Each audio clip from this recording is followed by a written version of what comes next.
zooey. The Role Slayers podcast. That means we've sat down at this table A lot 25 times. at least. That's awesome.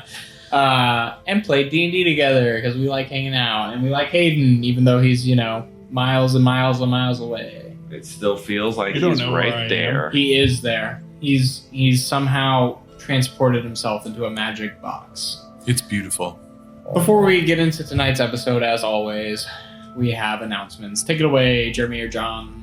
Wiki slot. World Anvil. Oh. Check out worldanvil.pxf.io/rollslayers. That is our affiliate link. Check out some cool world building tools. Did he forget the order? No, I cut in line is what I did. Take that. Also, we have a checkout code on Eldritch Foundry for Role Slayers, and if you put that in, you'll get 15% off on your mini. 50% off. Also, 50% off. we have social media where we do all the social things, where we do the Discords, which is really the thing that you really should do. Very important. Yes. And we do the Twitter, the next best thing that you definitely should do. And also the Facebook and the Instagrams and the YouTubes and the TikToks.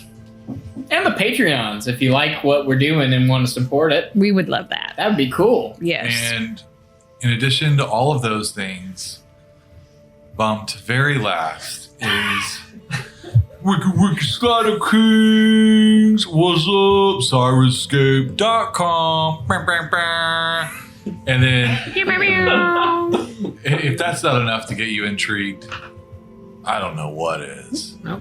BeyondSkyrim.org. There's some music for you and your orifices. I was going to try to do like orifices. Yeah. Kind of works out. Whatever. So check it out. It's really beautiful music. Or right after this intro, there will be 30 solid seconds of sweet, sweet, sweet, sweet Beyond Skyrim music. That is true. Well, with all our announcements out of the way, let's get into episode 50. 50.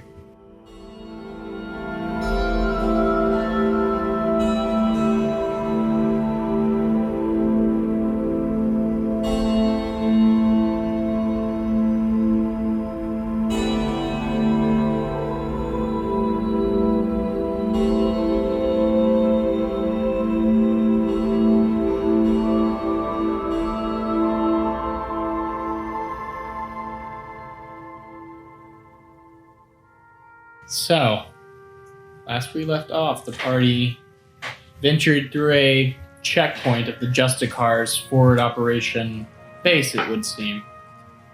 Headed towards Wyosphere and then perhaps the Langley Estate or Oromond.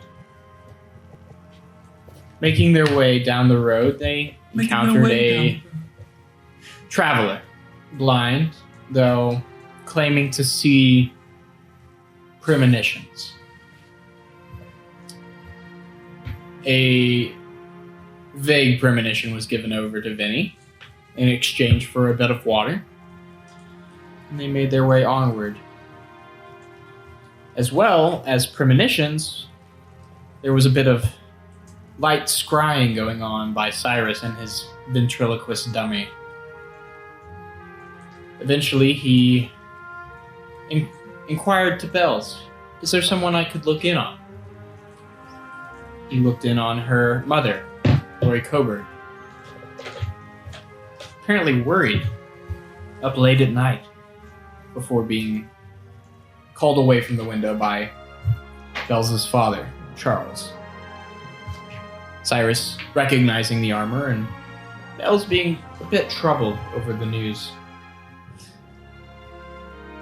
We ended with a couple days of travel going quite smoothly, with the party set to reach Wyosphere by midday of this day, as they set out the morning of. So, Kaya saddles up the mules, gets them rigged up to draw the cart, and you make your way down the road. But early on, something is off in the distance. It's strange. You get a bit closer, and as you're nearing the town of Wyosphere, each of you notice a line across the horizon, unmoving. Line. Sitting in full view of the road as you near sits a wall. It stretches both north and south, seemingly for miles. You see towers dotting the wall every mile or so. On the road, as you get closer, sits a large gatehouse. Behind it, a half-constructed fort. The walls and the fort are constructed of what seem to be large, square, gray blocks fit together almost seamlessly. This is a new development for those of you who have traveled this way before.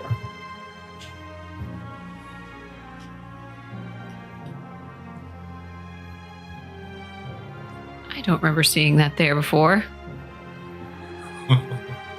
Oh, really? It's new. Well, let's see if we can get through. Okay, well, You said it runs north to. Oh, okay. Yep. That would be in our path. it would. It's directly across the road as well. So, yeah. Do you guys proceed forward to the gate? Suppose so. Okay. Yep. So, proceed forward and are greeted about half a mile out by a pair of horsemen wearing these kind of gambesons of deep green layered cloth and squares of like leather and with metal studs, chainmail and boots and bracers, and shields and swords and spears on their backs, who kind of rein in around you and escort you in towards the gate, where you see more of these men dressed in this kind of deep green cloth. You see that the secondary color of their uniform to be kind of this russet gold, with a kind of a half cape in their uniform that kind of comes down from one side and then drapes off one of their shoulders, and a golden boar crest on the half capes. And they stop your cart, and one of the horsemen gets down. Greetings and well met. We are the preservers of the new kingdom of Alanko. What can we do for you? Hail and well met. I'm Eurydian Langley's daughter, Aletia Langley. Eurydian's daughter. Really? Yes. Well, I assume you're coming home then. Yes. He kind of looks up at the wall on the gatehouse, and there is a more heavily armored officer in charge, and kind of yells up, "Eurydian Langley's daughter is here." He just nods. Send them through. Okay. Welcome to the freedom of New Alanko. Thank you. We hope your stay will be comfortable. And the gates start to winch up, allowing your cart through. Vinny's gonna wants to know, when he said comfortable, was he in Good was he faith. saying that with facetiousness? Bless you. Sure. Make an insight check. Would be sorry, looking for it. 16. Kind of hesitated before saying comfortable in a way that made you think, saying more comfortable. Obviously comparing Alanko to the Ascendancy. So it probably was trying to say a polite way of saying, Welcome to the real world. welcome to somewhere that's better. Okay, very cool. Yeah. Hmm. Okay, I just wanted to make sure he wasn't like comfortable in your manacles. Arrest them immediately. Your eternal reward.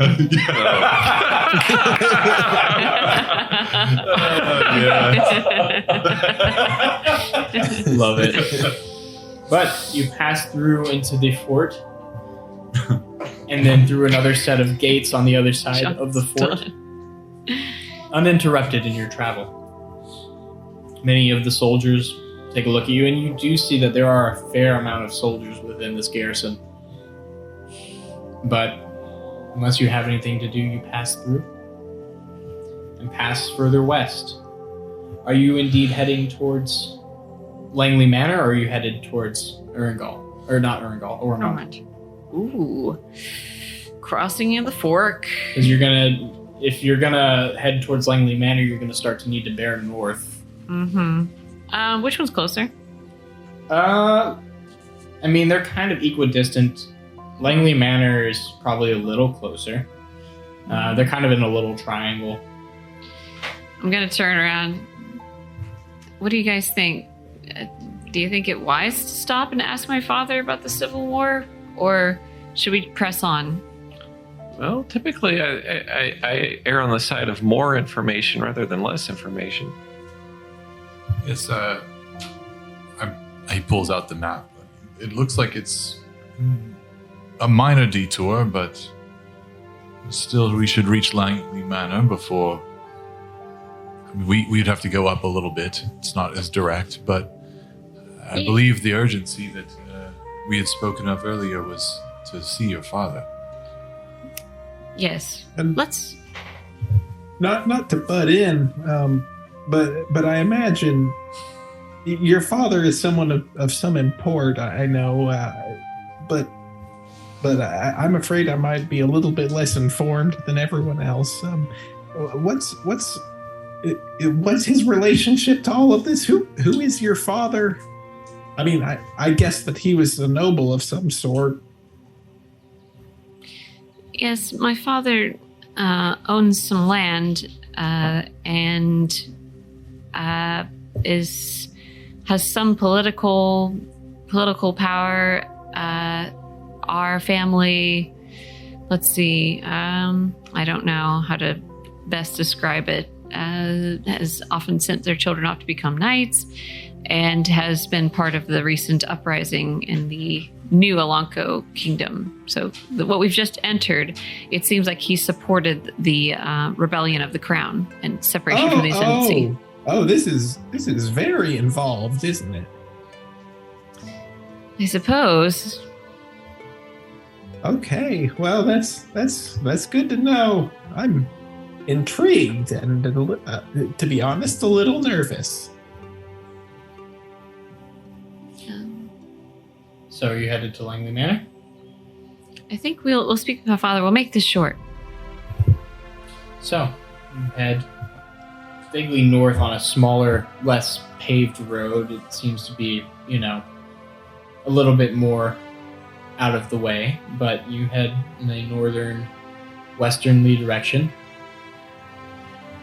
Uninterrupted for about a day and a half, and around midday, you crest a small hill and see a beautiful stone bridge arcing gently over the banks of the Elk River.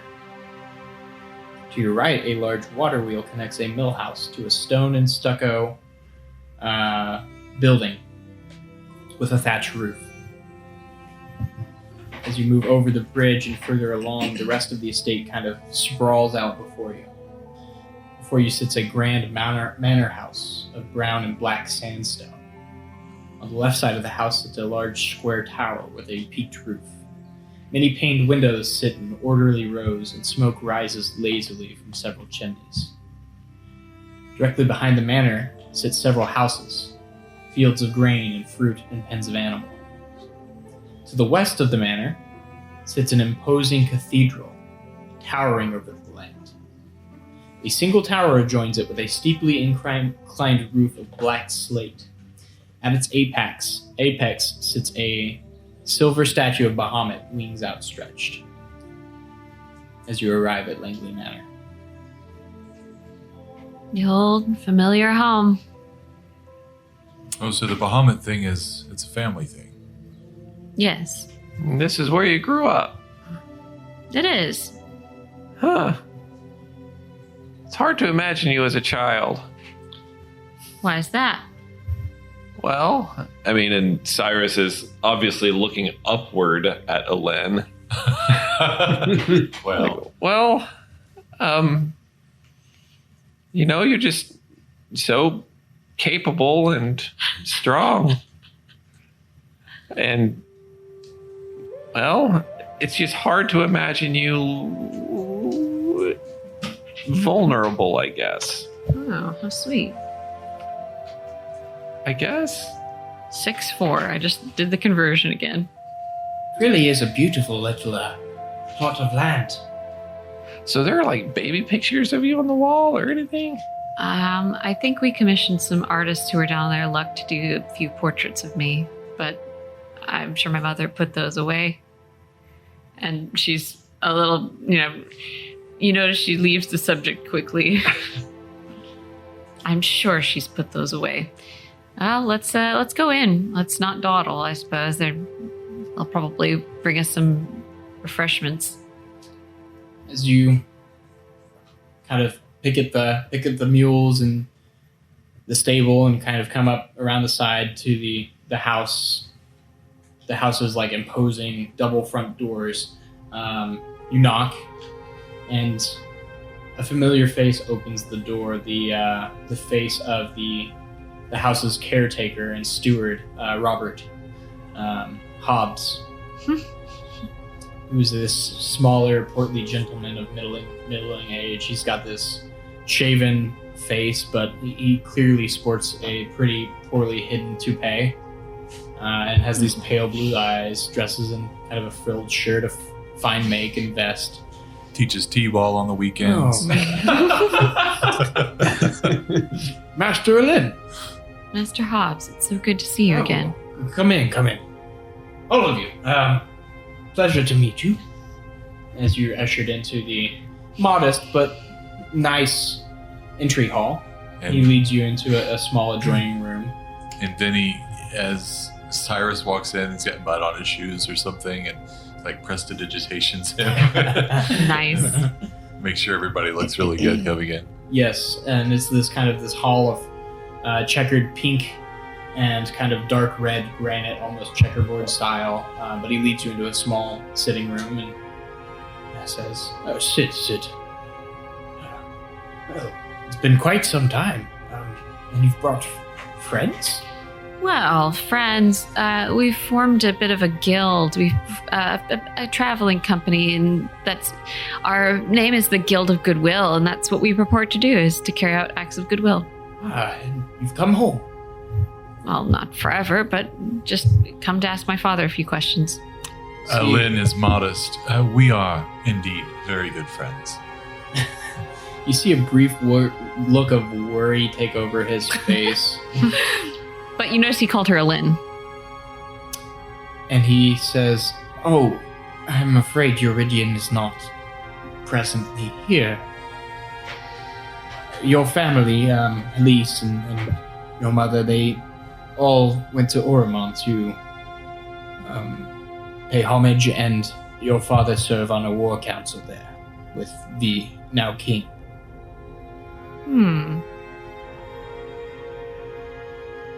Interesting. Interesting indeed. Well, I suppose we should make for Oromond at once. Do you have a horse or some horses we could take? Oh, but of course you're not going to stay for tea or I'm afraid I have we... honeyed lemon cakes. That sounds... And she, really tries to disguise it. Her mouth just watered. And she's like, nope. And she stands up. Okay. I'm also imagining him bringing, ants on a log. No. Friends from school. She has known this man her entire life. Yeah, and he knows that that's going to get her to want to stay. But she stands up and just marches towards the door and says, "Thank you, Master Hobbs. It's been wonderful to see you. I'll see you again soon, but I must get to my father at once." Okay, And as if she were battling the greatest evil, she said no to those lemon honey cakes. Yeah. She stormed out of that place. I just, get behind me, cakes. I didn't see her. No, I must not. I am Alyne of the Ruby Throat. anyway. I can have the horses saddled. Silvermane has not been ridden for quite some time, but if you'd like, you can take Silvermane. Oh, I'd hate to put him through some more work. You know, he's been a good horse. Maybe we should just take the mules if it's faster. Yes, let's just take the mules. It's faster. Sure, we have horses enough, and you know that we love to serve and honor everyone. We don't mind. Maybe I was just going to suggest perhaps we leave the horses here, our mules here with the cart, and take only what's necessary. The horses would get us there faster, surely. that's true.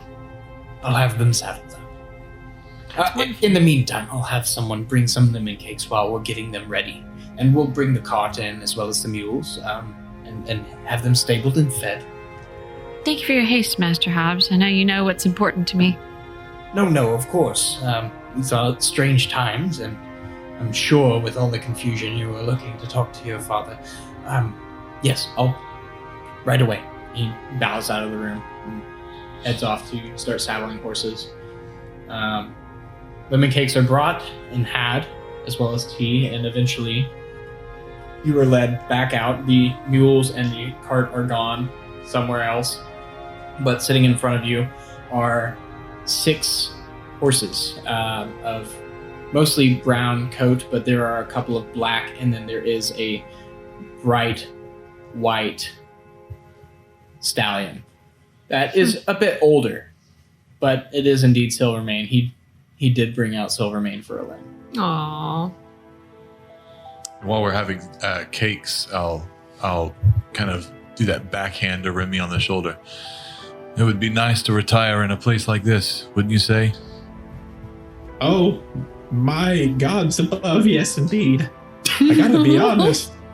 I really did not expect digs quite like this when I came on this journey.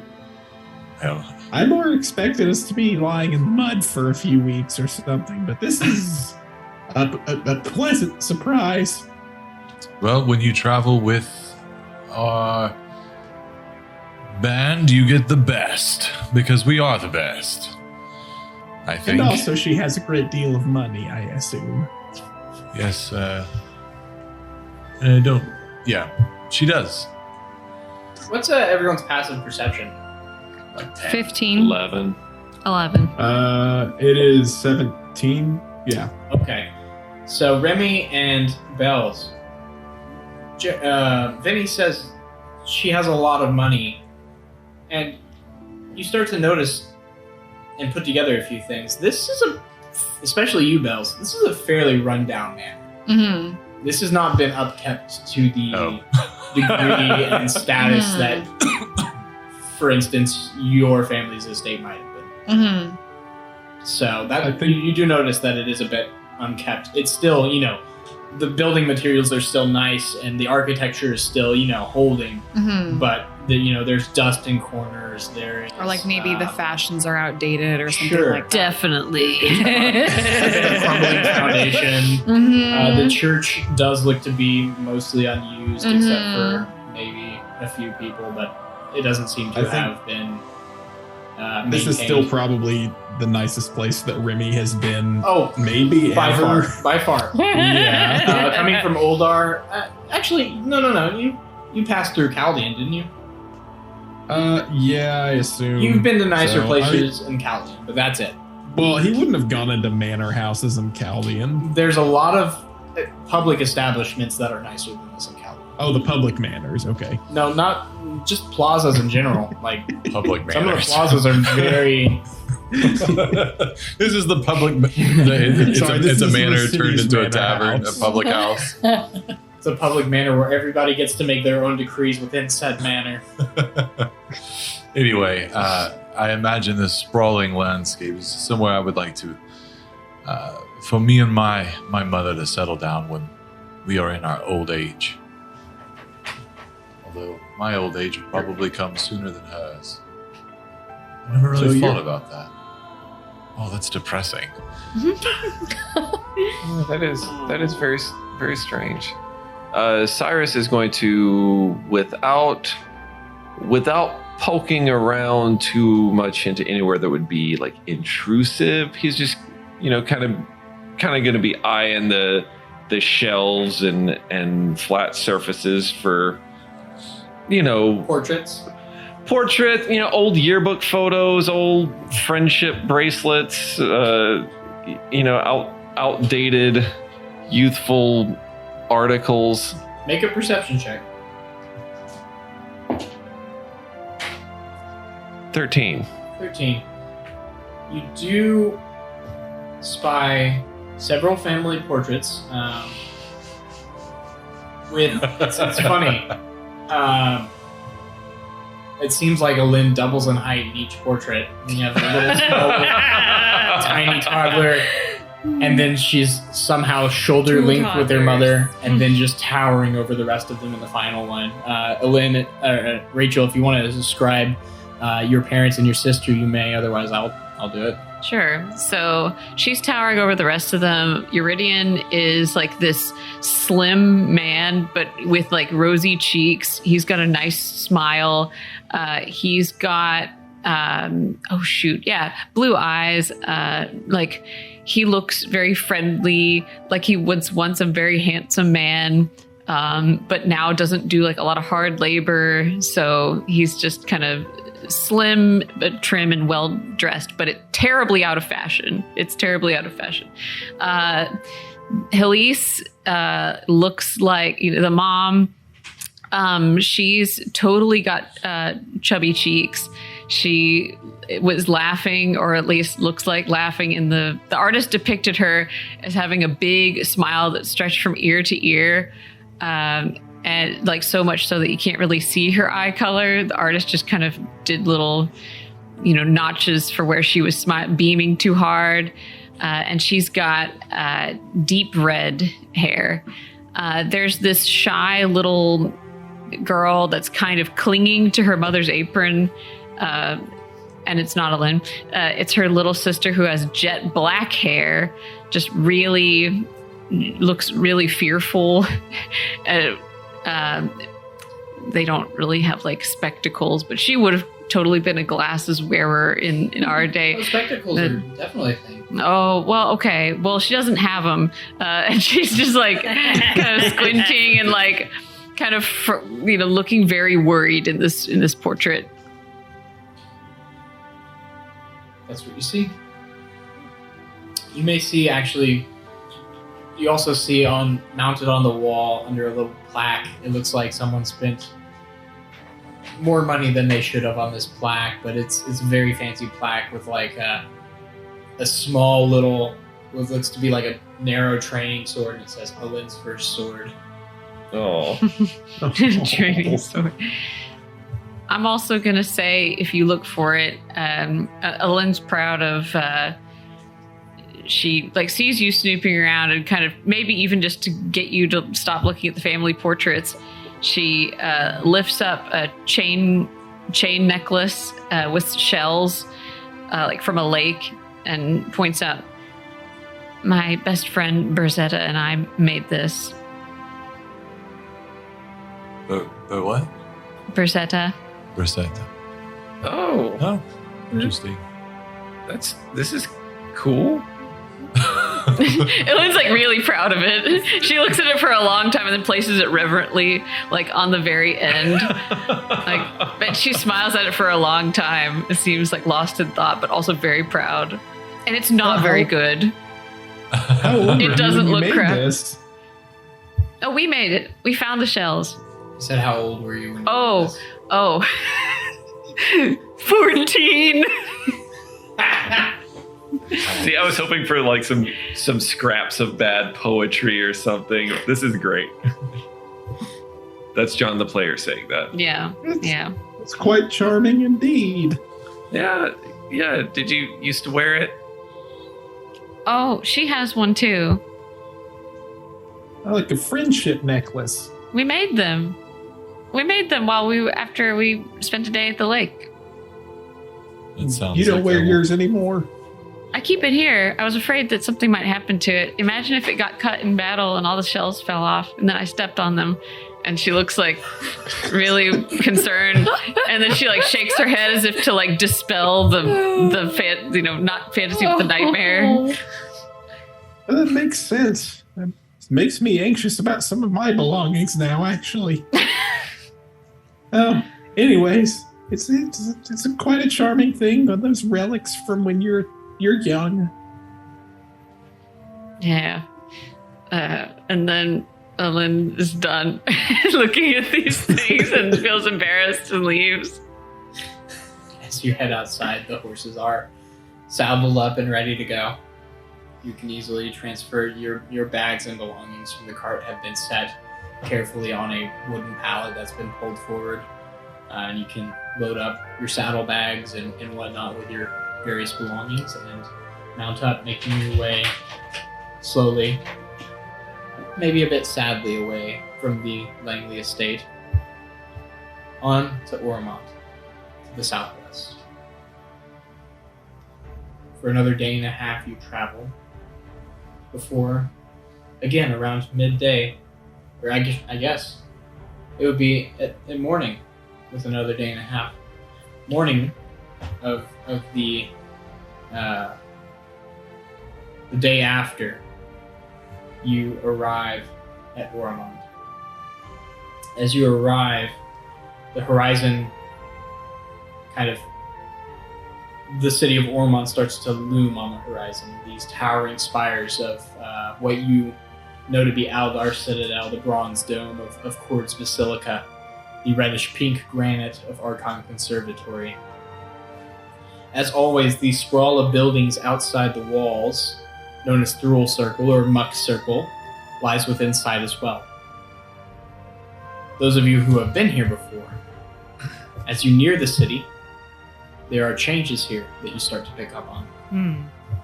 The most glaring difference is being built around Thruel Circle, a wall. It seems to circle the entire city, and you can hear the sounds of hammers, of builders shouting, and the delivery carts barreling down muddy streets.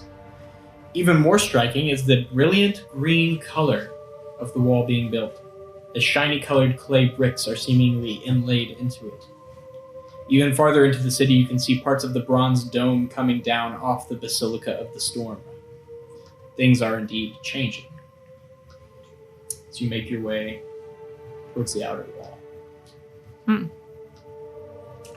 So they're dismantling that basilica? They're taking down the bronze anyway. The bronze. So the Basilica of the Storm, for those of you who know it, is a temple dedicated to Cord, the Stormlord, one of the Tetrad. It is this kind of double-columned, dome-like structure with a deep bronze sheen to the top, where it's basically plated in the metal. And Cord was known as the patron saint of Oromond.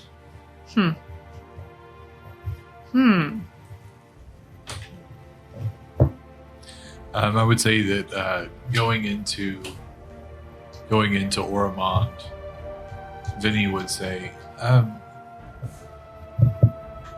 listen, it might be better just to take certain precautions. I will go in disguise. He'll cast disguise self on himself as they're walking through the streets and things like that. And he will disguise himself as Mr. Hobbs. It's a good one. The caretaker? Yeah, the caretaker. Okay. You just seen him, so you're heading into Thruel Circle? I would ask, can you do that for others, not just for yourself? I'm sorry, it's just for myself. Well, I think I'm good. I don't really know anybody in Oromond except for, I guess Professor Fingers is here somewhere, and I want him to recognize me.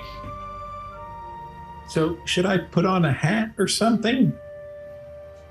Or I guess I I have a neckerchief. I could fashion a shawl. Here's this, and Cyrus is gonna pull out his Hawaiian shirt with pineapples on it. Here, wear this. Oh, this is flashy. He puts it on. I don't think any of you have anything to worry about. For my own precautions. There's just kind of like a bulge where his pauldron is underneath the shirt. Wow.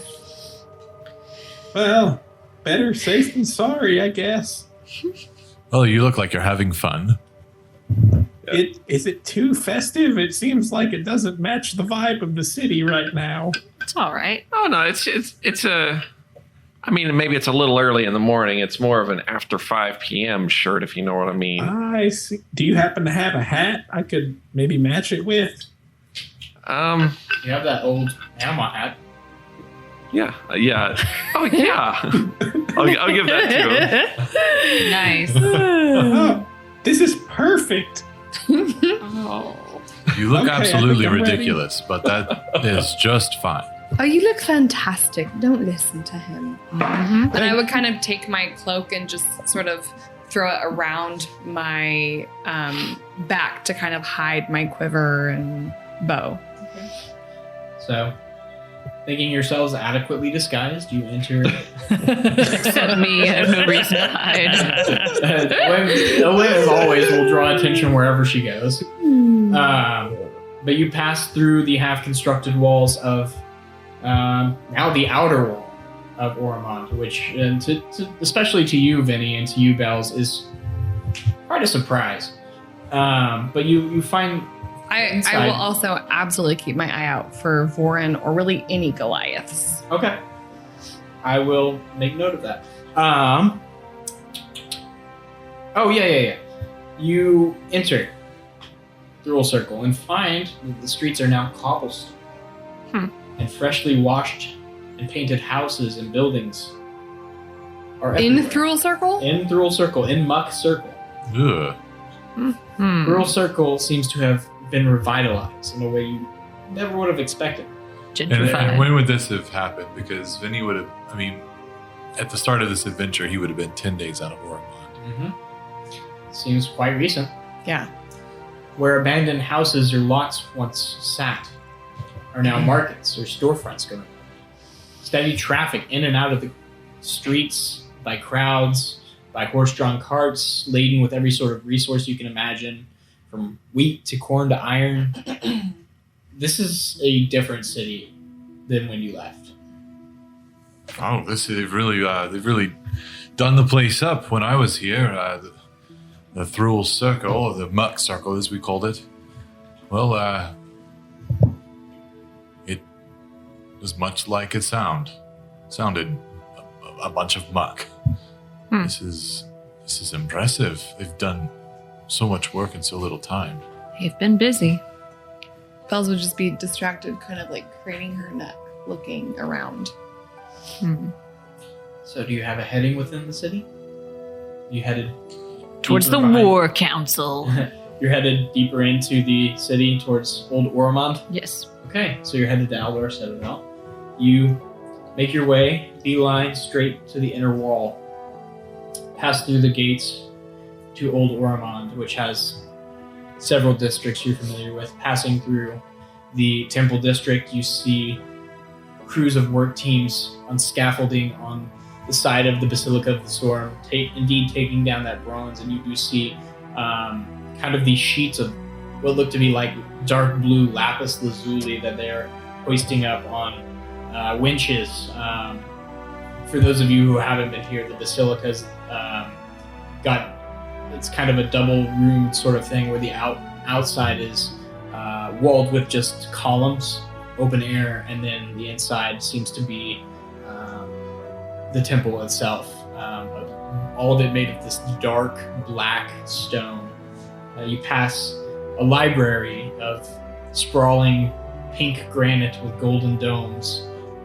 You pass through the trade district, the merchants guilds, and eventually into the ducal district, or now the king's district, to Aldar Citadel, which is set on a hill. It is this imposing fortress of gray-white basalt. It boasts seemingly 8 towers interspersed throughout their curtain walls, and the back of the citadel seems to run parallel with the outer city wall, doubling its thickness. The keep itself doesn't seem to be opulent in architecture, but harsh and unyielding. And as you make your way through the curtain wall, the guards then greet you. There is no distinction apparently between guards and soldiers, as these guards who greet you are preservers like you met at the border. Hail. Hail and well met. What business do you have with the king? Well, I'm actually not here to speak to the king, but rather to someone on his war council. Uridian Langley, my father. Scratches his face a bit. Huh. Okay. Come on in.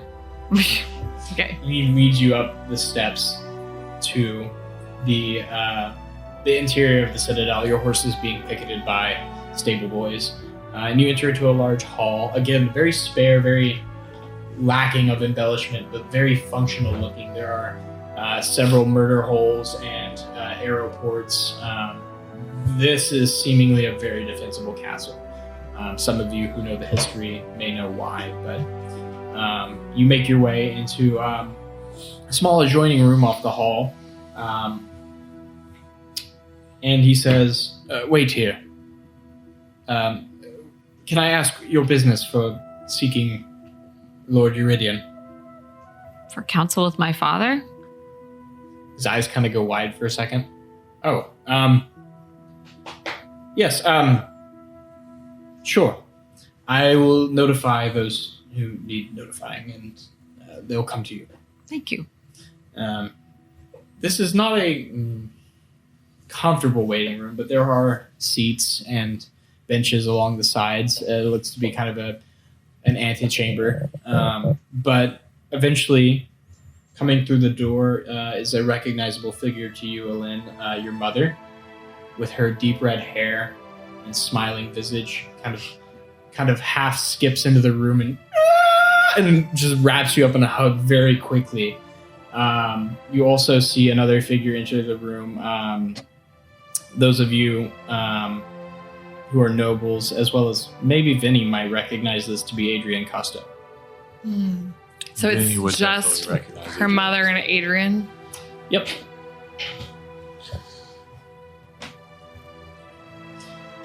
So she kind of holds you back. It's been a while. How have you been? Have you been eating?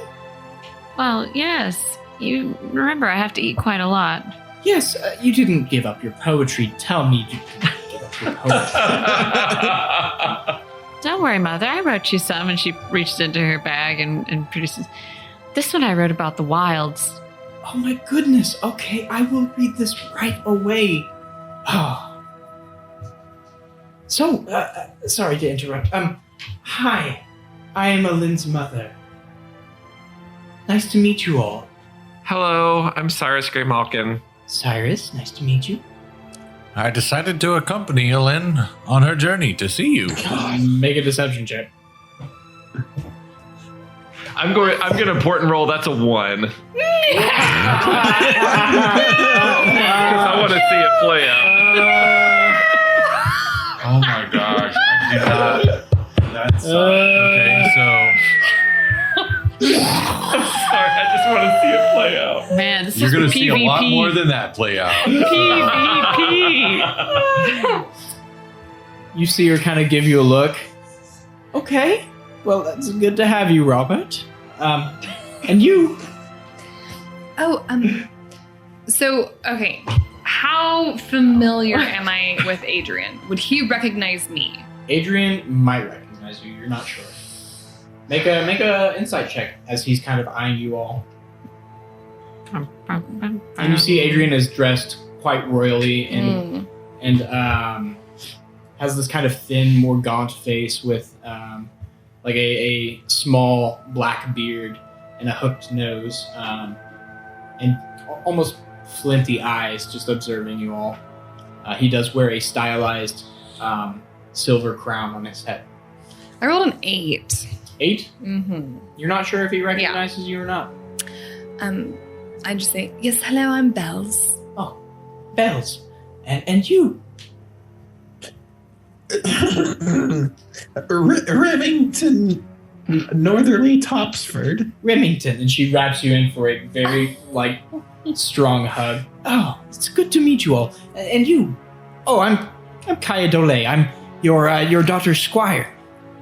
Oh, well, you got a promotion? That's amazing. Oh, that poses a problem. She kind of looks nervously over at Adrian, who just you see the corner of his mouth upturn a little bit in a smile, but then it's gone.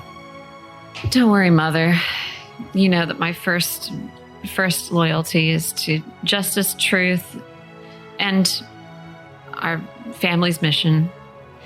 It may well be that my time with the Ruby Throne will come to an end, depending on the outcome of my conversation with Father. Sweetie, I don't want you to give up on your dreams. We support you. Well, and everyone can see that this has totally thrown her. This is not what she expected to hear. So she's still processing that support. Well, and then she falls back on the last thing she remembers saying, I will have a talk with Father. You see a look of worry go over her face, and you hear Adrian clear his throat. That will be hard. Your father is away. For how long? As long as it takes to bring the rebel Lord Coburg to heal. To heal? He is the only one who has not bent the knee. Uh-huh. Oh boy. Oh boy. This is... Well,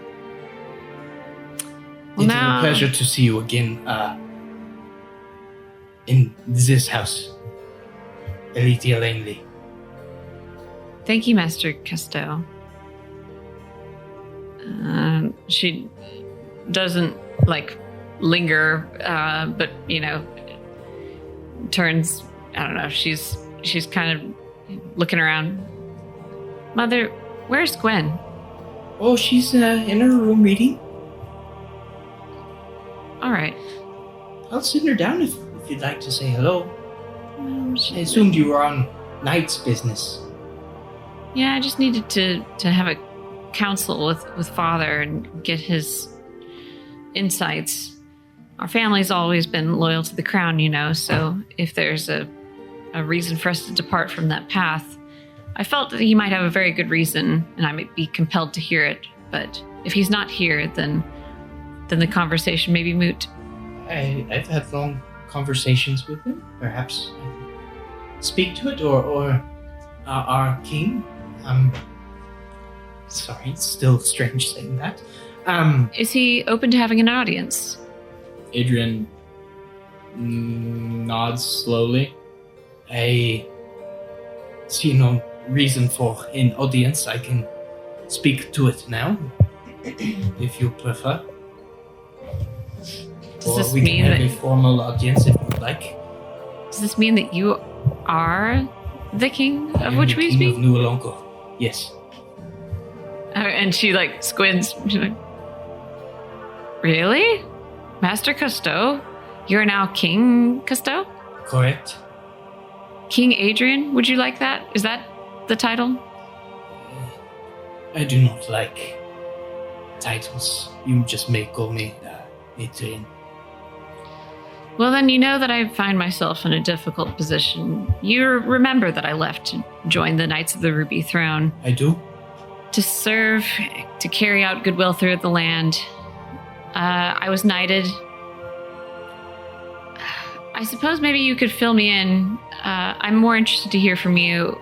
What exactly is going on with the rebellion against, the Ascendancy? There are many reasons for our departure. As much as I am friends with Damien Blackthorn, as much as I enjoy the man, I cannot abide the institutions of the Ascendancy any longer. I believe in something similar to what the apostasy has done. Freedom of religion,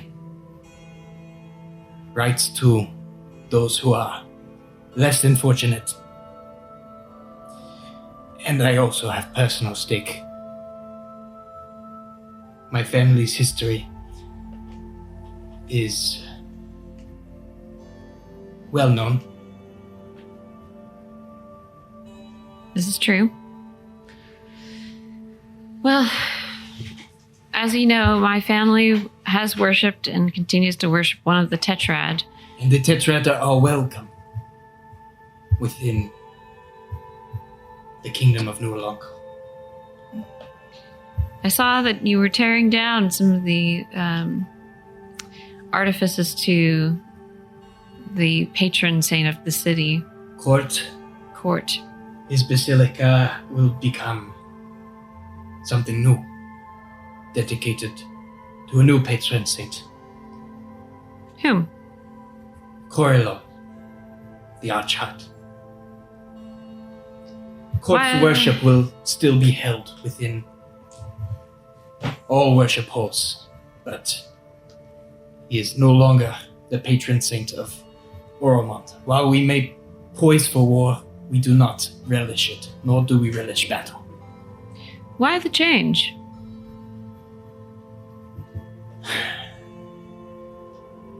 There has been much you do not see as a knight of the Ruby Throne.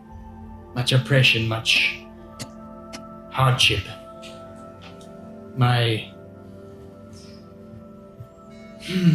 more complex below, my dungeons are full of housewives, grandmothers, children who do not follow the set path of the Tetrad. Because they worship Melora, because they worship Corellon, because they worship Arathis, they deserve to be punished so greatly. I do not blame Damien. I blame those around him whispering in his ears. This has been a long time coming.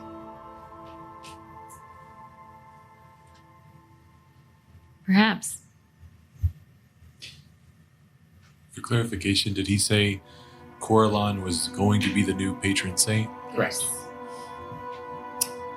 And that brings me to your father. When I approached him with this, he was thoughtful, quiet. He took several days at your estate to think. He returned to me with a history lesson.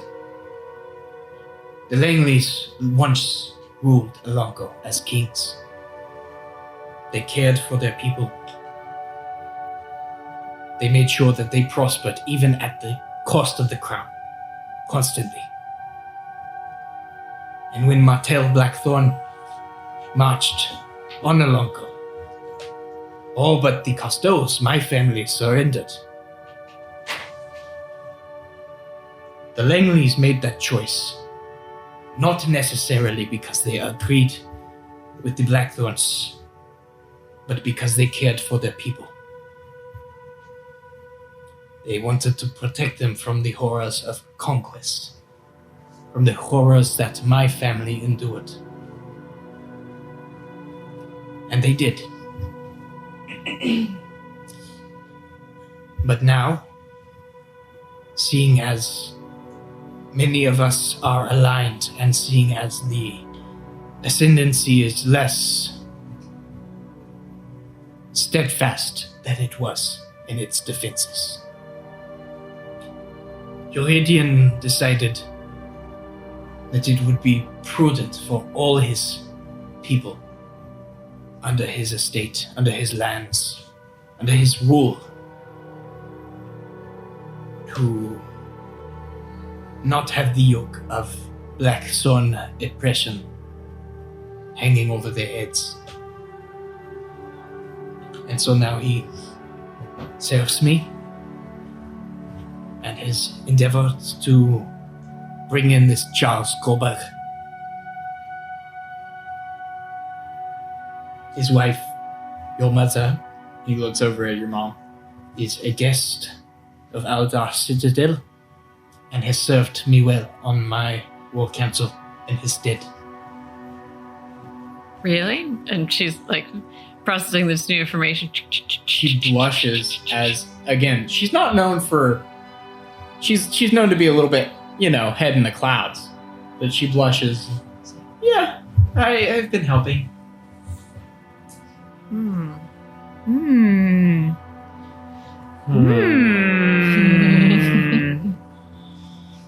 Does that pass muster?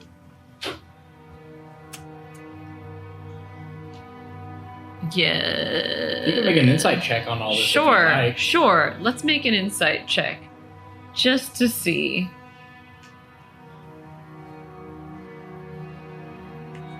$13. These flinty eyes of the now King Costeau are almost inscrutable, his face not moving or showing much emotion. But there's something in those eyes. Is it a rugged determination? Defiance? You're not sure, but you believe him to be forthright in what he's telling you, and at least that he believes this.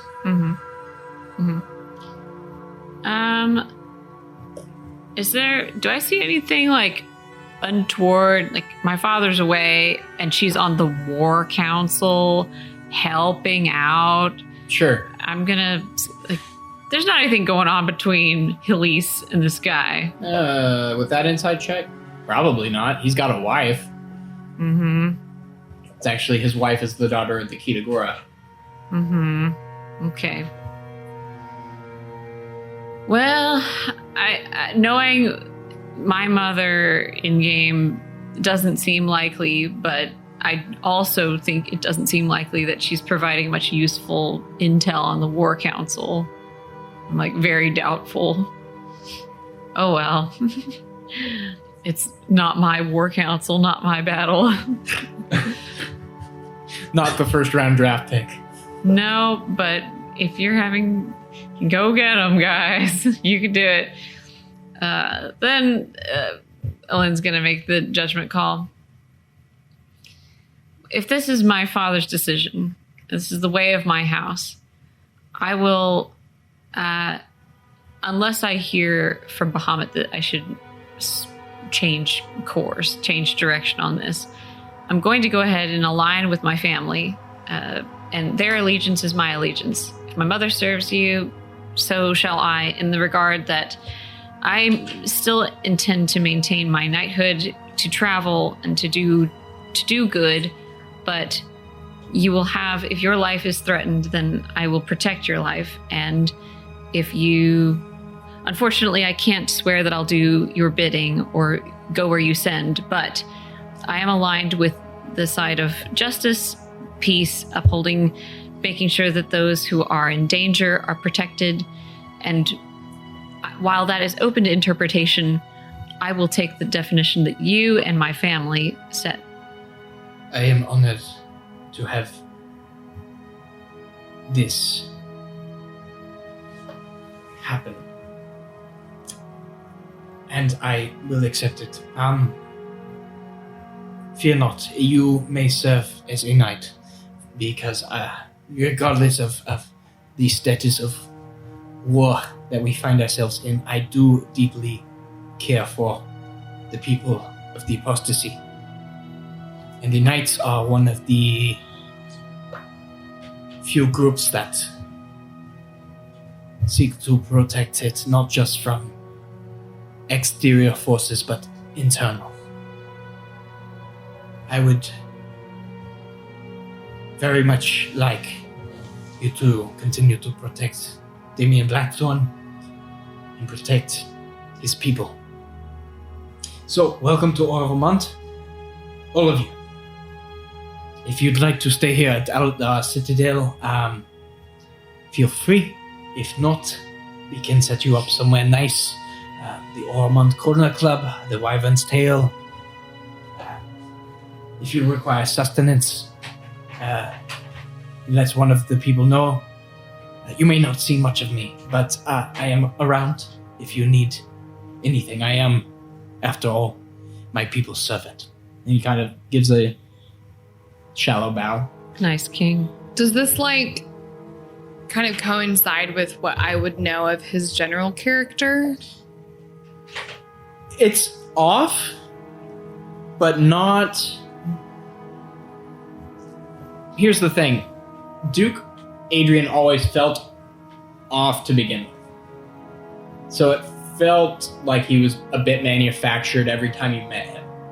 Okay. This feels like a more authentic version of Adrian. So it doesn't seem like he's putting He seems something on more or himself, like if anything.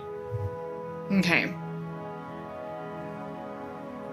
So it doesn't seem like he's trying to deceive us or that like he's like what he's saying is genuine. Make an insight check.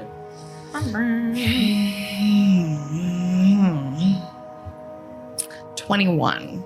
He believes every word he says to you. He Okay. believes in the cause that New Alanko has rebelled over. Okay.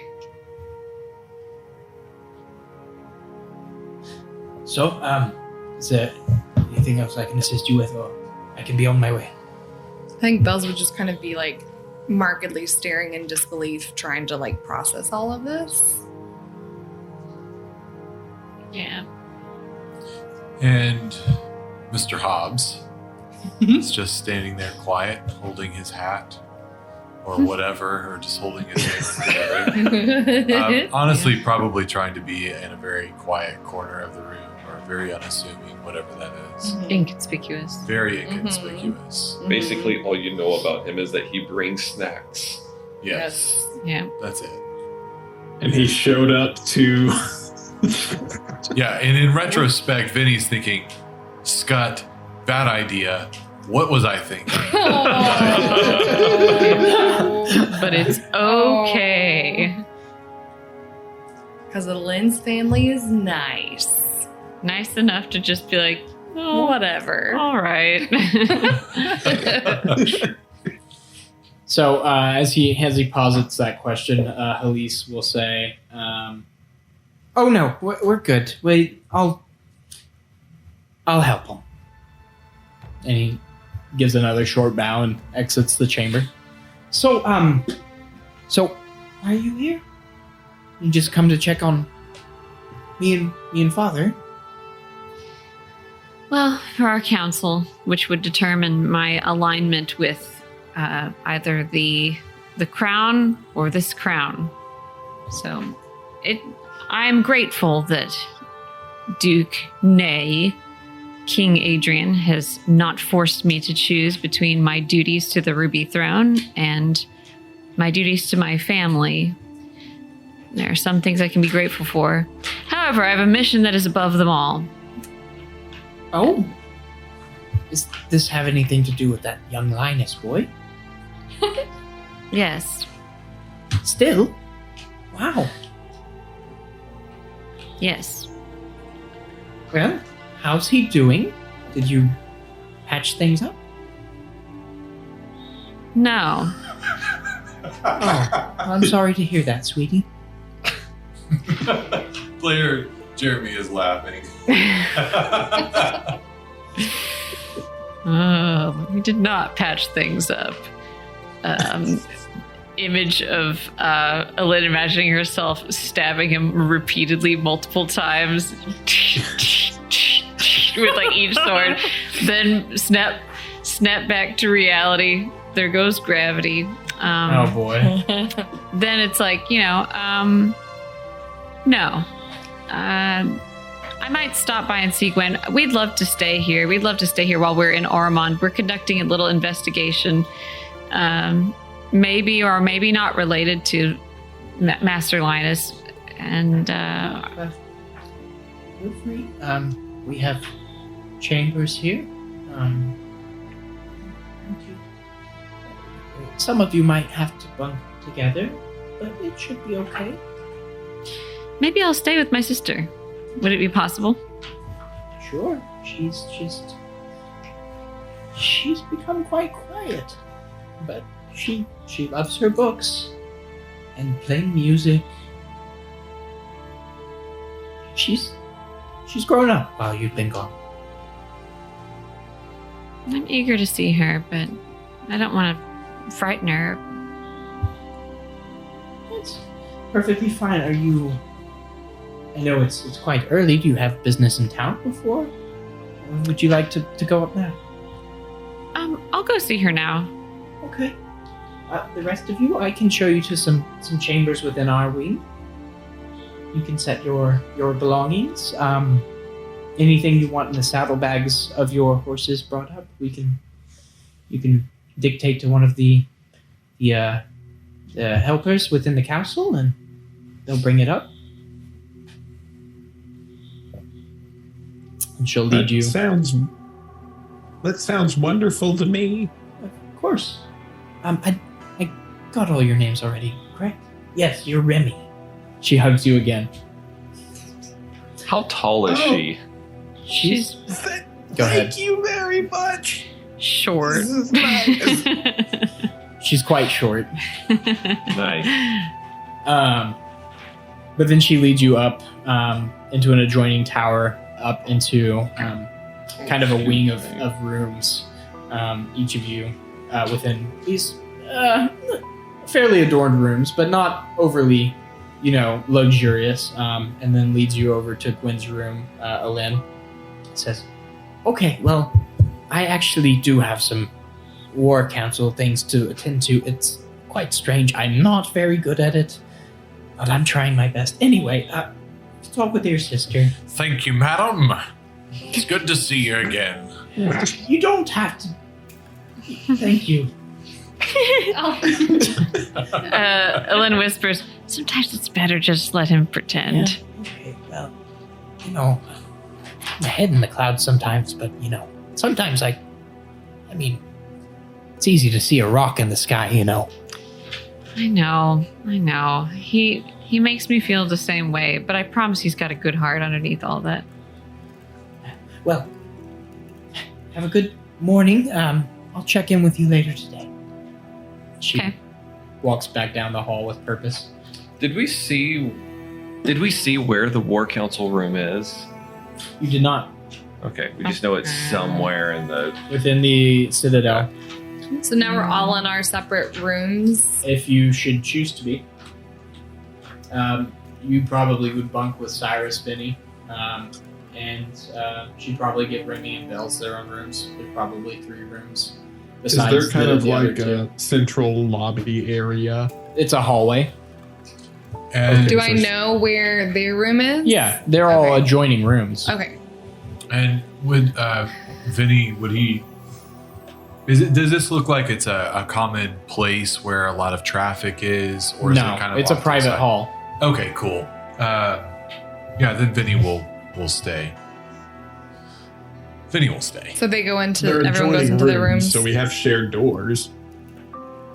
They're not. You don't have shared doors, but they are next to one another. Yes, Adjacent. adjacent rooms. But yeah, you can go into your rooms if you'd like and rest and relax, or you can accompany Alyne if you'd prefer. But Alyne's going into Gwen's room, and you see in the time you've left, Gwen has kind of sprouted up a bit and is taller, Put Almost. I imagine her. almost shoulder height with you. My And she's goodness. sat up almost cramped into the cut of the stone where the window meets the wall, with a book, and kind of looks up. "Mother, Alyne, Hi. She closes the book hurriedly. You see her. She does dog ear it, which probably bothers you to no end. But she dog ears it and sets it down and kind of gets up really quickly and runs over and hugs you. I didn't know you'd be coming. I didn't know I'd be coming either. Oh, well, did you see Mother? I did. She's very busy right now, but good busy, I think. Busier than I've ever seen her. Yeah, well, I'm glad I don't have to be. There's a lot going on. I'm glad you're not at the house alone. No, I would have gotten way too lonely, even with, Hobbs and the rest of the folk. It's good for you to be with Mother. Yeah. Well, how have you been? Where have you been? What have you been up to? Come sit. Well, I've been traveling and trying to help people in need. I did the nightly thing, that you might read about. I ended up, with my friend's help, of course, slaying a dragon, and really, this all number of magical beasts. And I start to regale her with all the different. She basically listens to the podcast, Sure. And so she's recount the tales. Wow, I've read about some of these places, but I've never dreamed of what they were actually like. Mm-hmm. You found Ziza? Yeah. I read about that in a history book. Yeah. It was wild. It was quite a time. And there was this bird that would not leave us alone that kept jeopardizing the mission. A bird? Oh, bird? yes. I was thinking in Ziza, the bird that kept the parrot. Yeah. Then after that, there was this rock. This, you know about those huge birds, Gwen? Yeah, I've read about them. They're quite enormous. Well, we distracted the rock several times. Not once, not twice, but many times by leaving behind rotten meat for it to, land. And We've got the meats. we had meat for it. Well, what are you doing here in Oromond? Seeking counsel with Father. You know that my occupation is to protect the crown in the Ascendancy. Oh, And well, he's gone. He went to subjugate some rebel lord or something. I don't know. Everyone said he's a stick in the mud. yes, that's the talk. I was hoping to talk with him directly, but I guess I got some good insights from King Adrian. Oh, he's nice. That's what I thought when I talked to him. He's very interested in my books and my paintings and all that. He asks questions, No one ever asks me anything. He's got a kind spirit, I think. So whether or not that is, the measure of man's ultimate goodness, someone could be very nice and end up not being. And then, there's a little bit of a darker tone, like someone could be very nice and end up not being very good in the end. But, well, time will tell, I'm sure, with King Adrian, and he seems nice enough. Well, one thing's for certain, I'll probably be reading these in histories someday. That's likely. Oh, that's grim. She kind of shudders. If I'm not executed for treason. Anyway, I'd never let you be executed for treason, little sister. Thanks. Well, you're here on a mission. Is there anything I can do to help? No, I just wanted to see how you were doing, and Oh, it's just been some time since I've yeah, been home. I'm doing well. I'm just, I wasn't ever as good at making friends as you, so, I wish the rest of the group I wish the rest of the group could hear her sister say I was never as good at making friends. It's really funny It was in funny. retrospect. Oh my goodness. But, I've got mom and dad, and, well, when I get home, I'll play board games with Hobbs. Yes, keep it Yes, when you get home, you can play board games with Hobbs.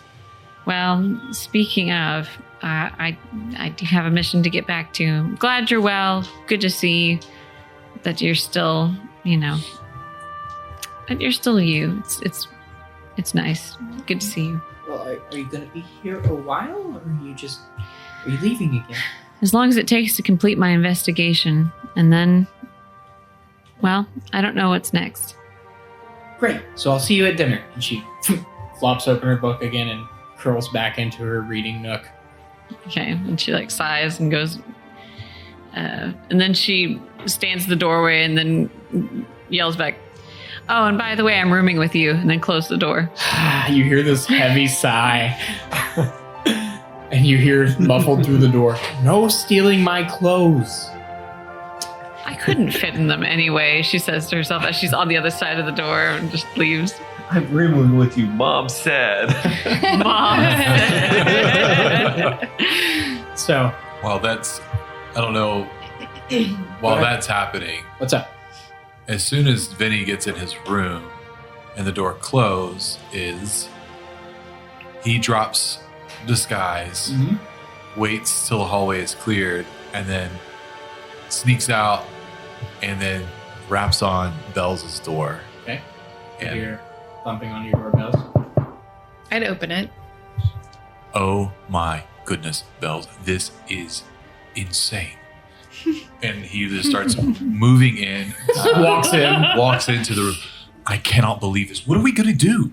Your father is being apprehended by Alyne's father. What in the world? What? I cannot even imagine what you must be thinking. What are we going to do? Is the Guild of Goodwill, are we going to be split asunder? What is going on?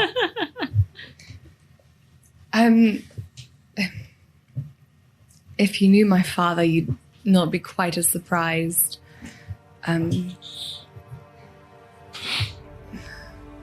Yes, this is quite typical for him. Quite typical? Yes, he's not a man of, well, he's not one to bend knee to anyone if he doesn't believe it's necessary. I guess it's 6 one way, half a dozen the other. You bend one knee over here, bend another knee over there. But either way, I'm really here to talk about you. What do we do now? This changes everything. Does it change everything, or does it not? I don't know. I'm trying to be sympathetic. But do you say that? Yes, I'm trying to be sympathetic. I'm trying to understand what you must be going through. I don't know what to do. She just turned tail on the ruby throne. Well, maybe not the ruby throne, but she just turned tail on her own. We don't all have family that's willing to just do whatever's right all the time. I mean, some of us didn't grow up that way. This changes nothing for me.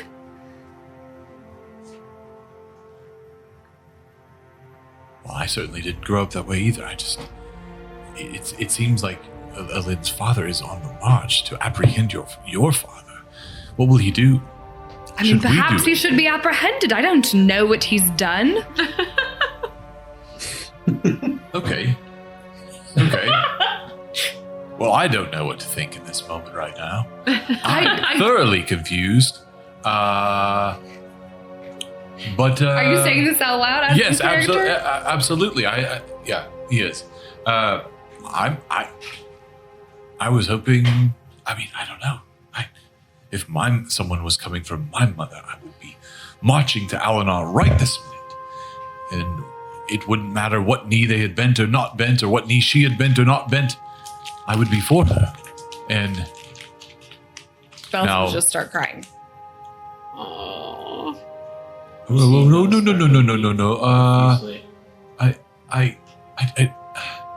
Sorry. Maybe I'm overreacting. I apologize, Bells. This is obviously very confusing, and I just want you to know that nothing changes. I told you that I would have your back. That does not change. And I know that Alyne will not turn her back on you either. Regardless of what you decide to do with you and your father, we can work this out. I just know that we can work this out. I think Bells would kind of just like get up against a wall or bedpost or something and sort of just kind of like slump onto the ground. And just kind of as she's crying, I left my father because I'm not sure what happened exactly, but he either imprisoned or killed or sent away, I think, the only friend I'd ever had. Because he didn't worship one of the tetrad. And I'd take out like the staff of Melora with the little leaf on it. I thought I could trust my family, and I brought home this man that had looked at me and seen me and not just used me for what he could get from me, but cared enough about me to listen to me, and was really the first person in my life that had ever done that. And I thought my family could help him. I met him in Thrall Circle, and he was in a place where I thought I could help, and I brought him home to my family, and he disappeared after they'd found this staff of Melora. And I don't know what happened to him. And this was all that was left of him.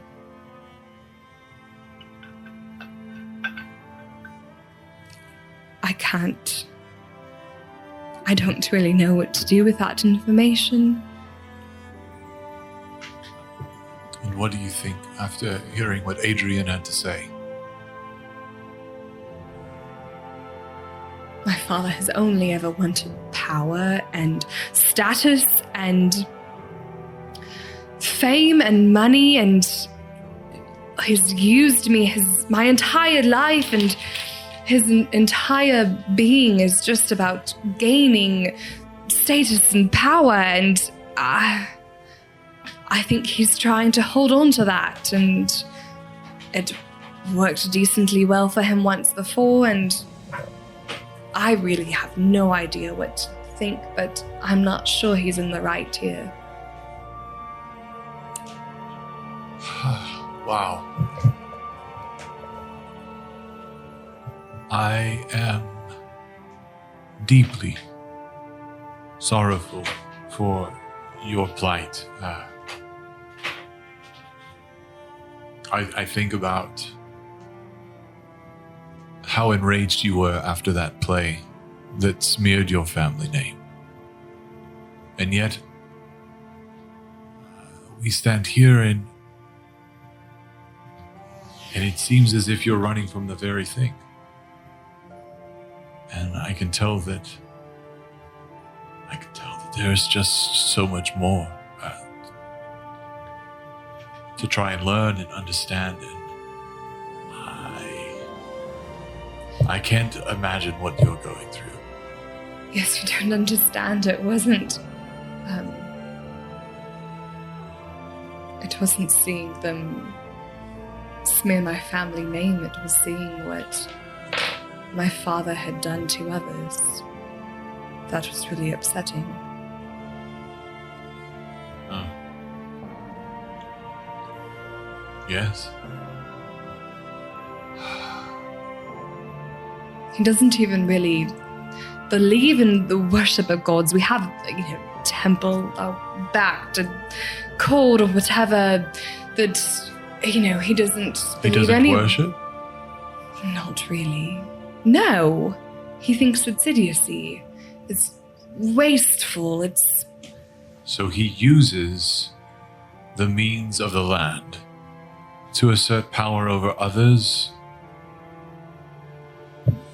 just because it's a tool in his hands to wield and to assert himself. It is these very people that if there is any part of me that desires to see good in this world, it is against those very people.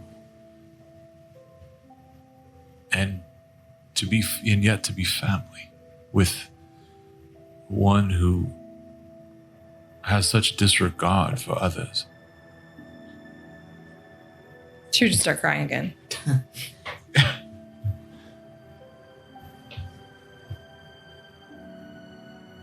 Seems to be the very thing that the Guild of Goodwill would stand against. And I know that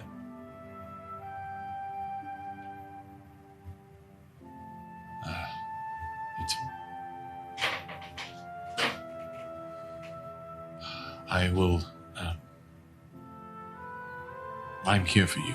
If you need anything, please don't hesitate to reach out. I know what it's like to be rejected by family.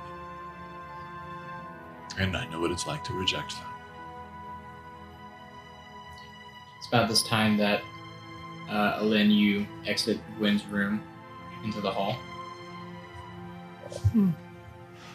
Okay. I'm gonna probably look for everybody. Okay.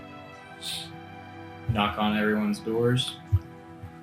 Cyrus will be... He'll be sitting in a chair, and across from him will be another chair with Ralphie sitting in it, and Cyrus is...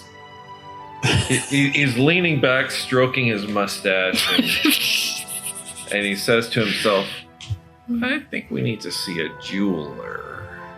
Oh. Yeah. What are you doing, Cyrus, with that creepy doll? Oh, he's been helping me out. That's even creepier. He helps me see things. Now, you're just doing this on purpose. Franklin angrily flicks you in the face with his tongue. Franklin, I haven't forgotten about you, but Oh. There's a little glare on his face. you are an invaluable asset, Franklin, but Ralphie is helping me to channel a certain kind of clairvoyance. And I think he needs some more accessories. I think he will be very helpful. Alyne marches over, takes Ralphie, Alyne, and holds him up out of, holds him up. Don't you want to know what is going on behind those closed doors? What closed doors? The War Council? She puts Ralphie down. I think Ralphie can help us with that. Okay. I trust you. I don't like that doll. Cyrus is going to cover his ears and say, don't say that in front of him. Oh, Cyrus. It's a doll. Well, how is your sister? Oh, she's good. Let's see this War Council. I need to know where that room is first. It's so important. Well, why don't I you don't send know where- Franklin to find it? Oh, that's a wonderful idea.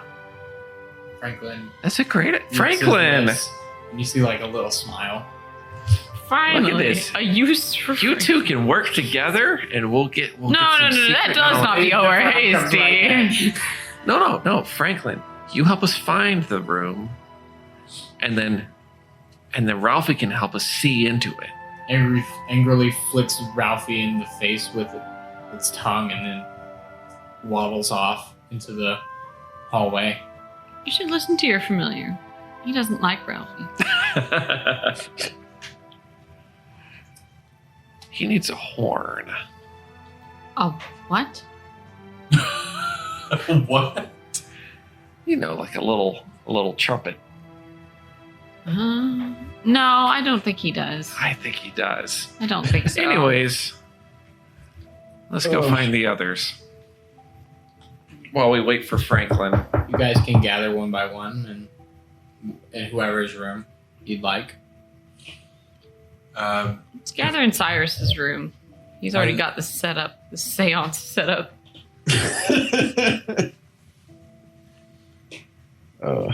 So do you come and get us? Yeah. So I probably wouldn't move. I'd probably just stay on the floor. I think right about that time, maybe even before you knock, Vinny would be coming out of Belton's room and startled by you in the hallway. He would say, it may not be a good time for bells right now. I think we should convene even if we can't meet with her because Cyrus has a plan to get us into the War Council. It's fine. I'm fine. Why would you say something like that? Oh, I just meant to afford you some privacy. What's your passive perception? It is 11. Okay. You don't see any tear trails. She's wiped it off enough. All right, so we're convening. Okay. You guys convene in Cyrus's room. So, Am I there Cyrus. for this? Yeah. Yes. You can get. Yeah, you're. Okay. We'll knock on your Sorry. door too. Yeah. Yeah, that happened. You're special. You get knocked on. He, I'll go get Remy. he answers it a little bit like too quickly, like he's been right by the door. Ah. Oh, Remy. Remy, that was. Anyway, we are meeting all together, and I think that this will concern our next heading. So, I think it would be good for you to join us. Well, I'll be ready to listen in and see how I can assist. Certainly. Come on, and we go in, and Alyne will be directing this meeting. So we'll hear from her, and then discuss our next plans. Okay. And then we walk in the door. All right. So, Master Cyrus is going to use Franklin to find the location of the War Council. Then he will use his divining item to see into the council and potentially hear what they're saying. Well, the hearing is a little spotty right now, but I think if he had like an instrument of some, like a little horn, then the hearing would be better. Couldn't Franklin just watch it for you, like we have done in the past? But Franklin's also gotten caught in the past. Well, who's going to notice the lizard? It's just some humans discussing. Well, yeah, I know, but he's gotten caught in the past, and I think these people know a familiar when they see one. He doesn't act like a normal lizard, you know. Could you not just ask him to act like a normal lizard? This is, and I clap. This is Cyrus's area of expertise, and it's clearly something he really wants to do. And plus, Franklin, he can only go so far. But if I know where the room is, I can see into it from a lot farther with Ralphie. Could she not just describe to you the people that are in the room? We could. Well, I mean, that's a shot in the dark. Oh, I see. I mean, what we did the other night was a test. That was an experiment. But the sure thing, if I know where the room is, I can see into it. Well, then let's just send Franklin. What are we waiting for? Oh, he's already on his way. He's trying to find it. Yep. And what's the distance you can see? For? I think it's 100 like feet. 100 feet. yeah, that sounds right. Yeah. Whereas clairvoyance is up to a mile. Yeah. So as you go to pop into Franklin's eyes, he's probably already out of 100 feet range. Uh-huh. Can you see anything, Cyrus? No. Well, maybe I mean, can. he's still. I know he's still looking, but I can't see anything. Well, maybe I can help. And then Vinny will cast invisibility on himself, and then ask. I don't know. Would he have been in this? Has he been here before? You would not know necessarily where. You've only been to a few chambers here, and they tend I to would assume be that more On the outskirts. apartmental. This is a new thing for Vinny to do, right? Or is it not? Invisibility? Yeah. No, this No. isn't new. He did that at the top of the pyramid too. And ran around it a bunch of times, and then got lost. I can take one up. Oh, okay. Yeah. So Mom brain. I can go looking for this war council. What should I be looking for? Oh, I don't know. Wherever Adrian Costeau is and Alyne's mother. So, assuming that the war council would probably be upstairs, not in like common areas, he would at least try and head in the direction of like stairs, upper levels. Trying to get farther up. farther up. Okay, make an investigation check as you go, as well as a stealth check at advantage. Sure. So stealth check is. Sorry, just one moment. Stealth is a 22. Okay. And you said the other was investigation? Yep. 12. Okay. No, sorry, 14.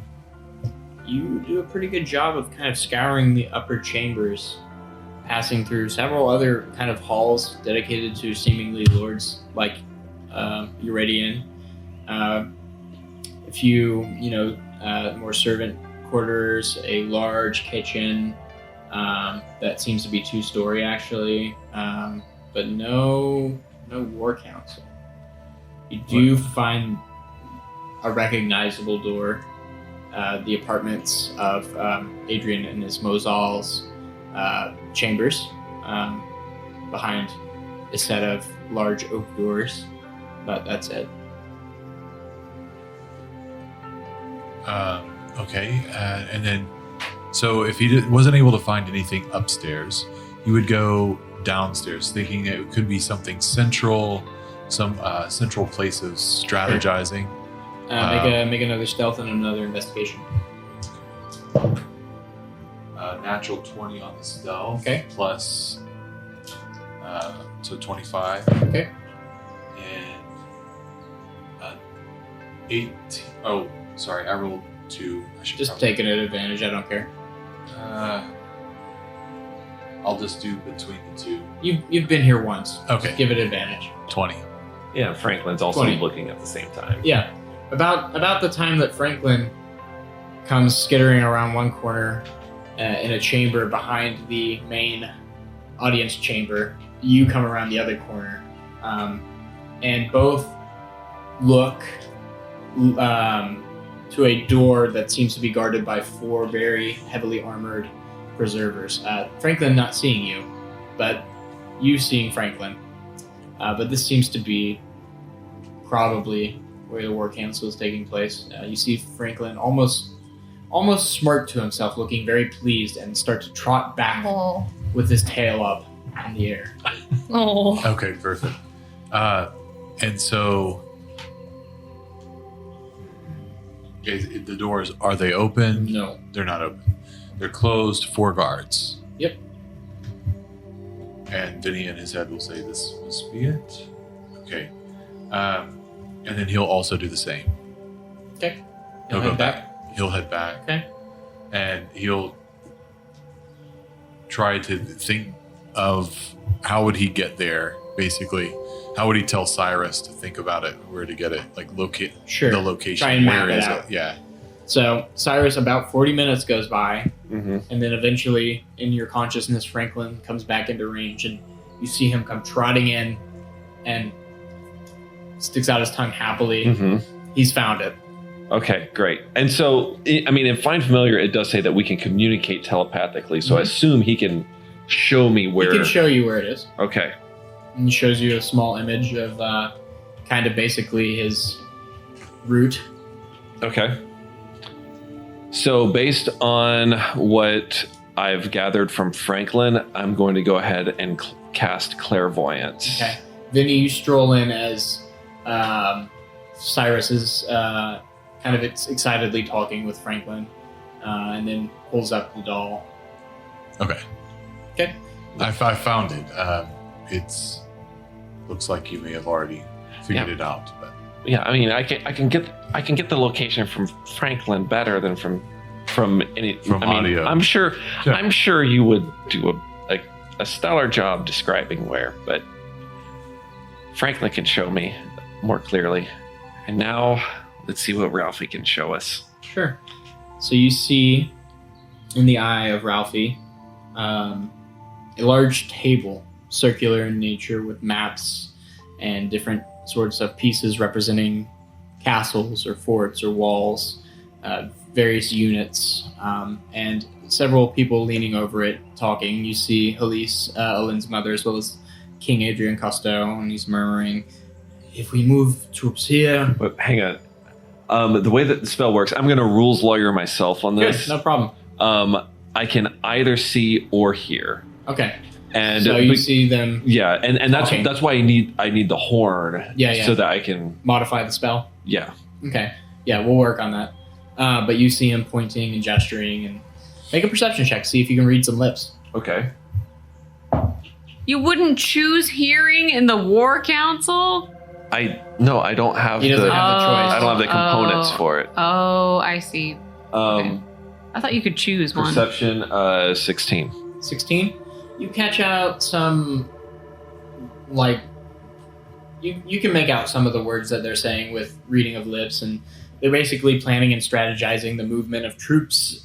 It seems like, from what you catch, a lot of the wall is still not complete, but they're trying to secure their territory as quickly as possible. At the very end, you do catch a snippet of, "Do I have an update on the Coburg situation?" Mhm. And you see someone stand up and start to talk. "Well, yes, the army has marched and has arrived," and it ends. Okay. So I will relay that information to the rest of the group. and Vinny's eyes will dart over to Belle's, just kind of knowing glance, but also just checking in on her. I think I would just sort of look at him like, let's not, like, just cool it. So he would just be like, I mean, yeah, Like, clearly not wanting to bring it up, definitely or not gonna just spill like, her own hey, beans. yeah.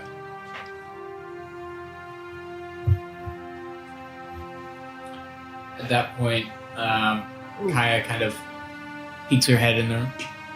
"Hello, I've picketed the horses and made sure that all our belongings have been brought up, and you guys were talking." Kaya, you are a saint. Thank you for doing all of that. Uh-huh. I hope I didn't interrupt. I'll be down the hall. Don't worry. Can we talk about that for a second, Alyne? What is her relate? Do we want her to be in or out, or? Oh, What it's is her- okay. I'll just... Oh, I was assuming she had already left. I wouldn't have said Oh, that. yeah. Yeah, that would be really weird to say.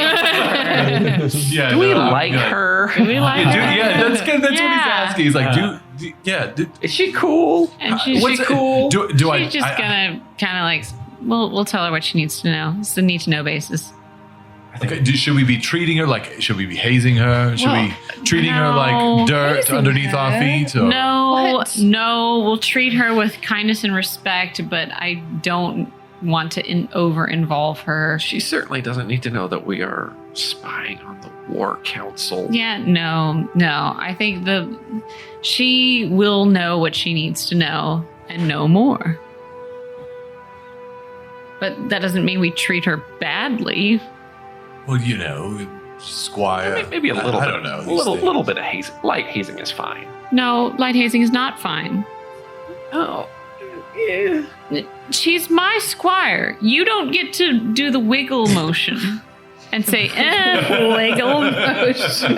Wiggle motion. The wiggle motion, if there's wiggle room on what I said, there is no wiggle room on what I said. So if we're talking in a room like we just were, and she walks in, we all go, "Hmm," and then just stop talking and look at her, and we'll wait for your cue.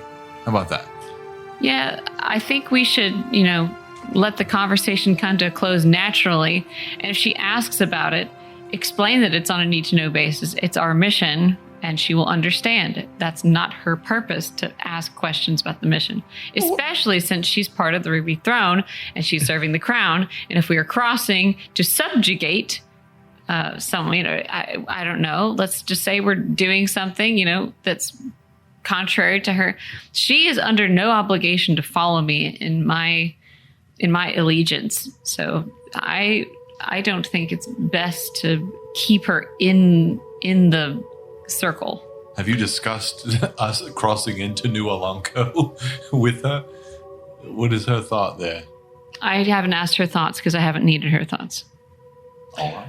So if a circumstance like what just happened happens again, she comes in while we're talking, what if we pretend to continue talking but we don't make any sound and make her think she's gone deaf? Just a little light hazing while that's also not- accomplishing the purpose of maintaining our secrets. A good compromise. No, the whole reason that we're not explaining things is because she doesn't need to know. We're not hiding anything personal. We're just not explaining because it doesn't need to be explained. She'll know what she needs to know, and there's things that she doesn't need to know. There's no secrets. It's just she's a squire. She's going to help with the tacking the horses, and she helps with food. She doesn't need to know where we're going. Okay.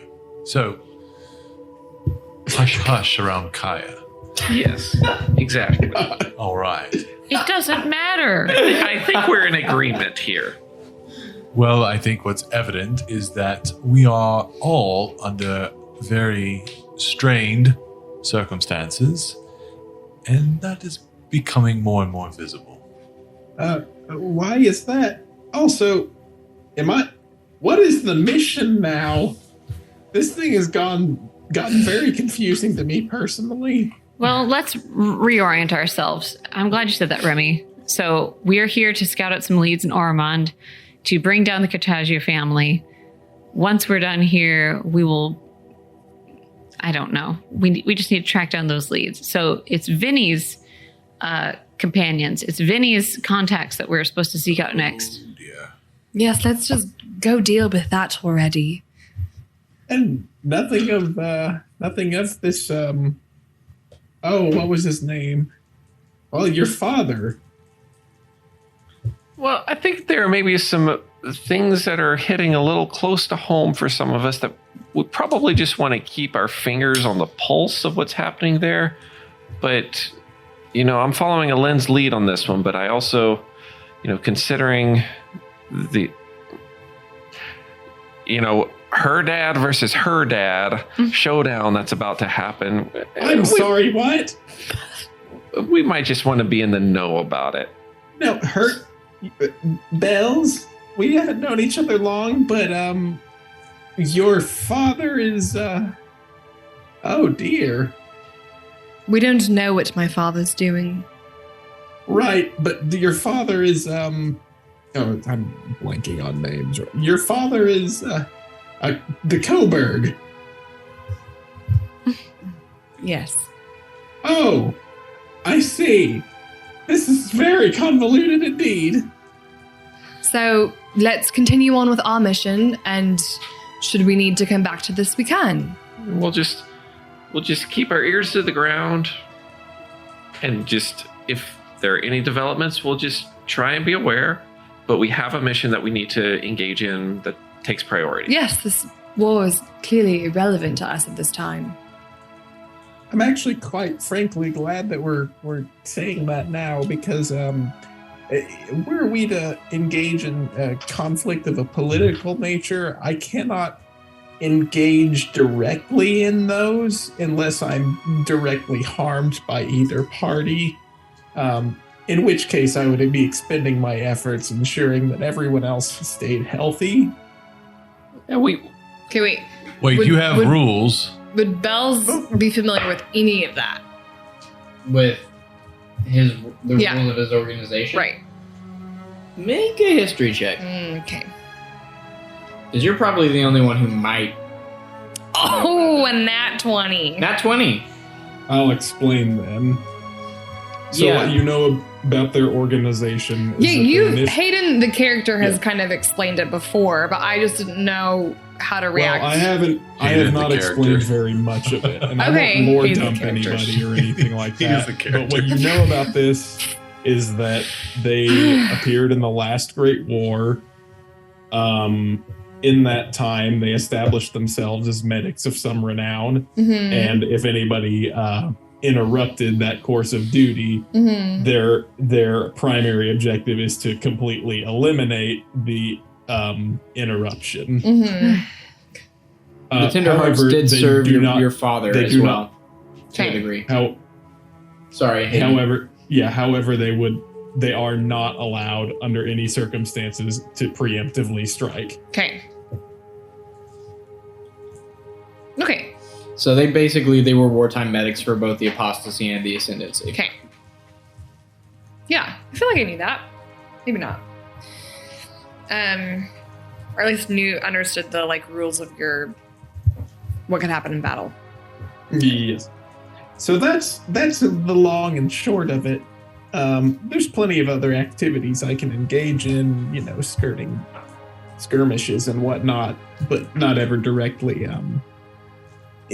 engaging in any way that would be compromising. Well, that's wonderful.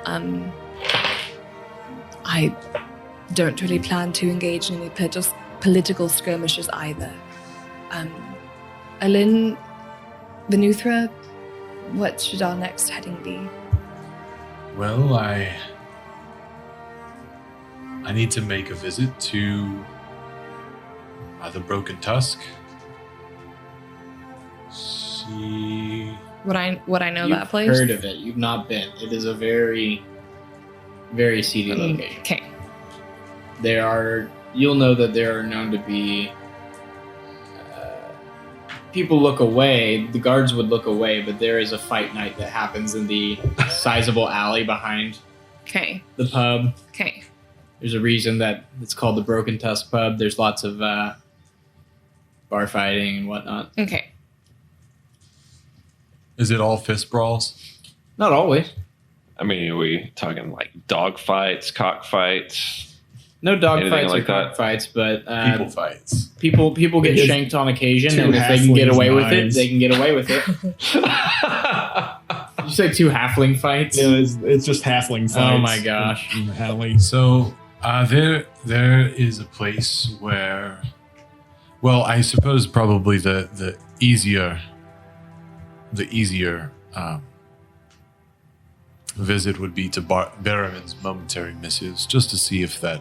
That letter just got to Uringal, probably. Yeah, I kind of figured that probably wouldn't make any sense, but yeah. Anyway, yeah, probably need to go directly to the source on this one.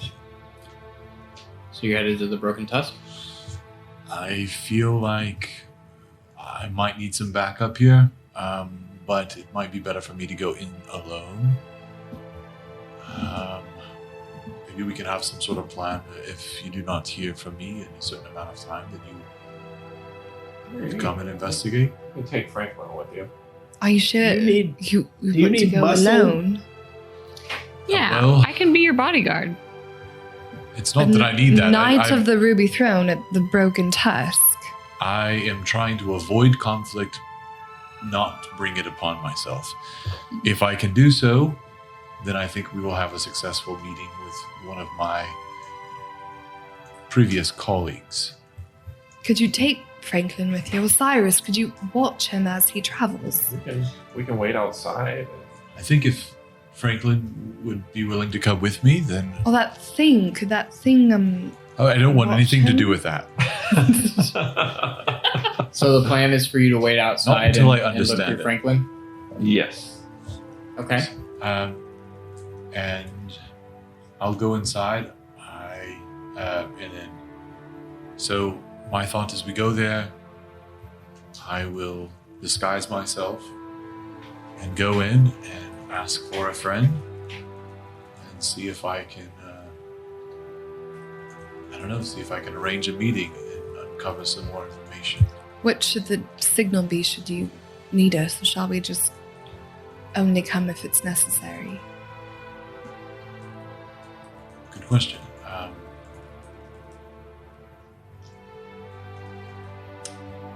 I will say you can hear it too, right? Mm-hmm. Yeah, Franklin will be able to see what's going on. I'll just, the key phrase will be, I could really go for a drink right now. You sure you wouldn't be saying that anyways? No, not on this one. Okay. Okay. So you venture out, back into Thrall Circle, the construction echoing all around you. Make your way to a small alley where there is a recently painted big blue building that is already being retarnished. You see someone on the corner of the building actively blessing it, to use a term from a few episodes ago.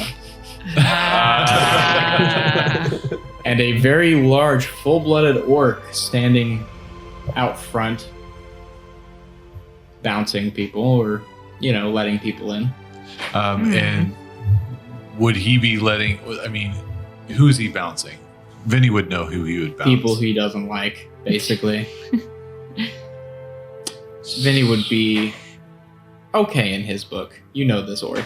But he's disguised, right? Like, I'm what not is? disguised Have you yet. just- Okay. I'm not disguised yet, but that's the You plan. could get in as Vinny. That's think? kind of what I was thinking. Is that should he go in as Vinny, but then if somebody asked him, he doesn't really want there to be a trace of Vinny Okay. in town. So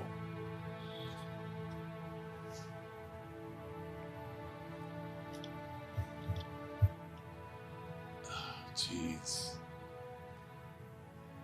He would disguise himself. Okay, tell me this. Would she have come here? No. Would she have ever made a presence there at all? No. Okay. Just making sure. So then he'll disguise himself as Vern Thistlebrow. Okay. Oh my goodness. You see Vinny take the form of Vern and walk up to the door. The orc kind of cocks his head. You big. I'm here to fight. Oh, out back. I need a drink first. Makes sense. Is that the signal? That is what he said. That can't be the signal yet. I don't Come on think in. he needs help. And he lets you in. Surely he doesn't. That's why I said we need a different signal. As you enter, As he enters in. Okay, go ahead. the I'm sure he's fine. building remains unchanged.